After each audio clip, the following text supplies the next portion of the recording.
our crap in the double stacker, the surfacer parts, the rod home, gray box, engine hoist, engine stands, bench grinders, toolboxes, red cart.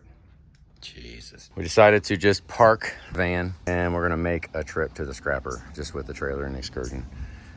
And I'm gonna put all of the surfacer plates, all of the fixturing plates in the van right here. It's dry storage. Get rid of all this trash, scrap. Just stacked them up, a full set of 30s to go in the mule, a couple of 19.5s. That's a good spare right there for any Super Duty. So I left that accessible so we can just grab it because that one is good.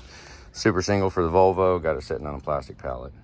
And one extra rim for the Volvo. I'm not a clutter kind of person. I like to, that's cluttered, but organized chaos. Spending some time with it. Now I can get to tools. Most of the tools, some of the tools, I can get to them. These guys are desperately trying to get this roof done. Somewhere over there. Sitting out here on the porch, looking at Ron's truck, pondering the map sensor. Talked to Ron for a little while today. He was chasing down some wires, some colors, some things that share the map sensor. I was just now going through in my head the harnesses and connections. Unplug the map sensor and it does not start. The white truck weighs 10,000 pounds. Trailer on the back, wet scrapper just cleaning crap up.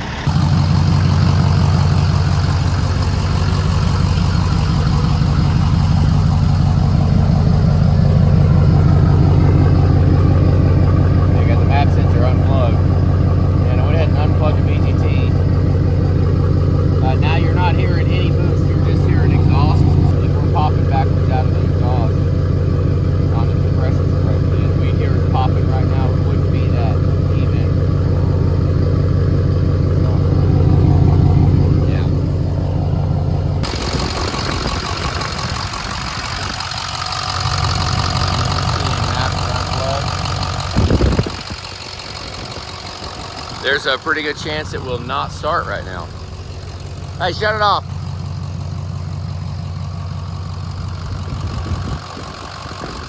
Okay, all we've done is unplug the VGT and the map sensor. Okay, down to a stop. Now let's see if it starts and dies. The truck should not die by just unplugging the map sensor.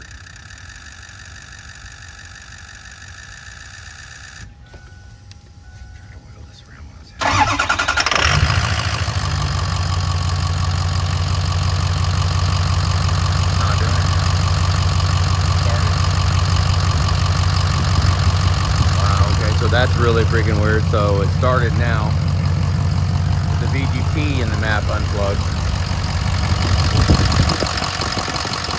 Yesterday it did not start with just the map unplugged. Unplugging the map sensor and it would start and die like a fuel inertia switch would.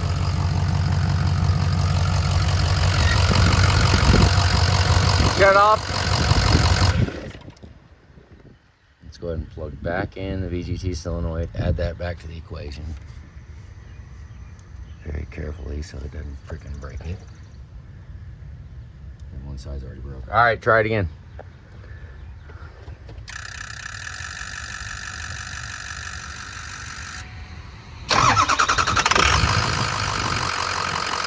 Wow, so we got ourselves a crazy little fluke from yesterday.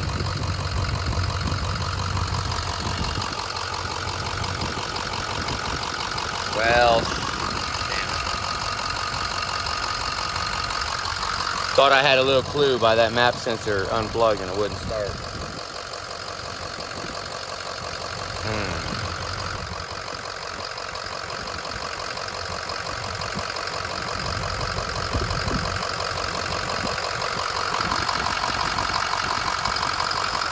I think we're going for engine harness and pickup harness.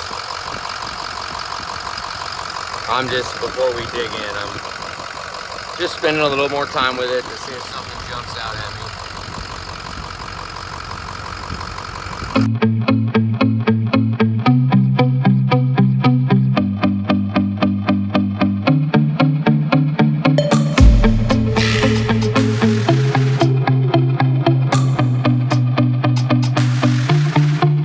Game at the K. Headed up north. Grab a truck. That must have been a long time. We got cobwebs on the fuel tank. Holy crap. Get the old bank truck. This is the coin flip truck. $20,000 coin flip. That's what this is. Yeah, it didn't look like that when we flipped the coin for it though. Just look at the back tires and let's see if the back tires of the truck are rolling. Because it's okay, if it's stuck in the silver truck underneath the black truck, that'll be fine. Oh, there it goes. There we go. Come on, look at that, the tires are turned the right way already.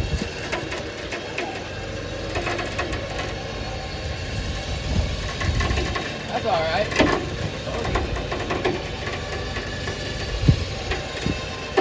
The pinch is going by itself. The bed's about to fall off of it. Oh. Oh, you have a remote. I thought it was going by itself. Oh, it is about to put the bed on. There's no tailgate. Nope, no tailgate. Oh, that sucks. Well, we'll take the tailgate off the silver truck because I hate it being on there any freaking ways, and we'll put it on this so we can fill this bed with all kinds of crap. Dude, this is what we're talking about when we say truck 42. This is cabin chassis, flat frame model, non-air conditioned. Doesn't have air conditioning. Doesn't even have it. Nope. See? Not there. That right there is a custom accessory right there. Mm-hmm. This is one of our this is our boneyard truck, one of them. It ain't too bad. The bench seat looks pretty good. Look at that. Mm-hmm.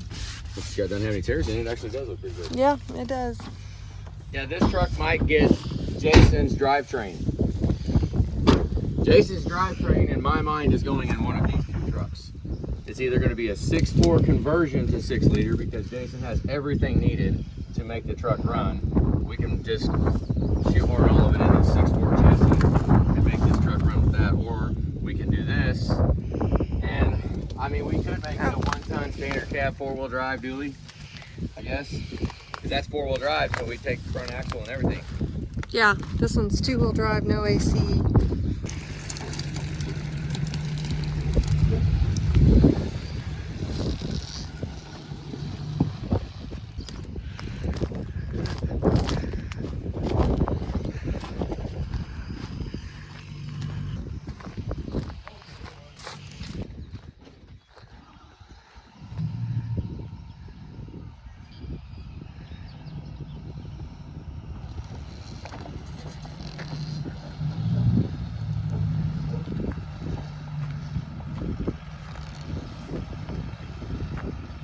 Keep going. Keep going. Good, good. Yeah. There we go. Oh yeah. We have got the bank truck loaded, ready to roll. Got some other stuff put in the back, one of Tanner's 4-wheelers and just some other stuff in the back. The bed is not even bolted at all. It's just sitting there. We got a couple of straps on it. And let's get it, let's go. We got 2 more trucks to go. Might turn and burn and get truck 42, that one. And Jason's, we're gonna get Jason's later. Yeah, Jason's isn't going right now. Back in this familiar spot with another $75 in fuel donated for the bank truck.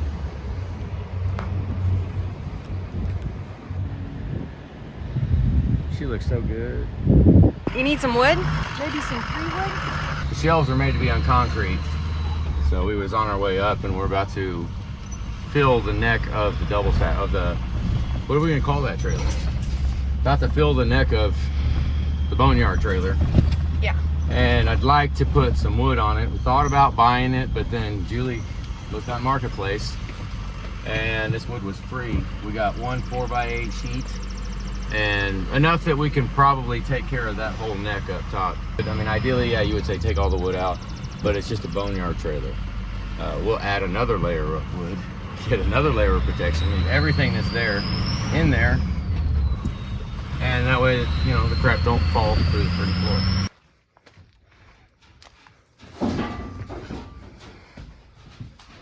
Oh yeah.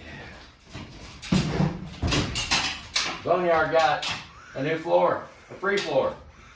So we threw it up here before we loaded these shelves down. I'm not gluing it. I'm not doing anything. It is literally just sitting there. So we're gonna make sure that we've at least got another layer of floor down before we pile this up with stuff. And you know, I mean, look at the trailer. I mean, it's just kind of an old beater trailer. And we gotta do fix some holes with in that. But it's freaking perfect. I mean, this Big. Yeah, it's huge. I mean, holy crap. Yeah, I'm all right with it. I like it. For now. He's manhandling those shelves.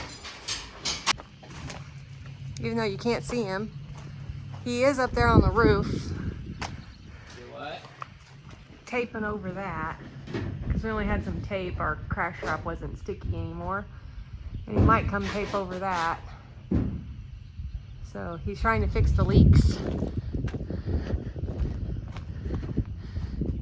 So yeah, you use a ladder and you get on the roof, right? Truck 42 is loaded up. We lit the dumpster on fire. That's what you call a dumpster fire right there. It's just like right on the verge of a train wreck, but it's a dumpster fire.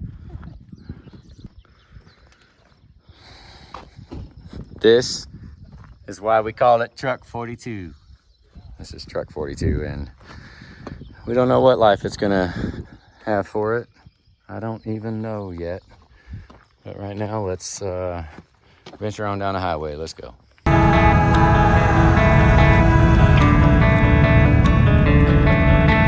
Got 873,000 for the check engine light. For most all of that.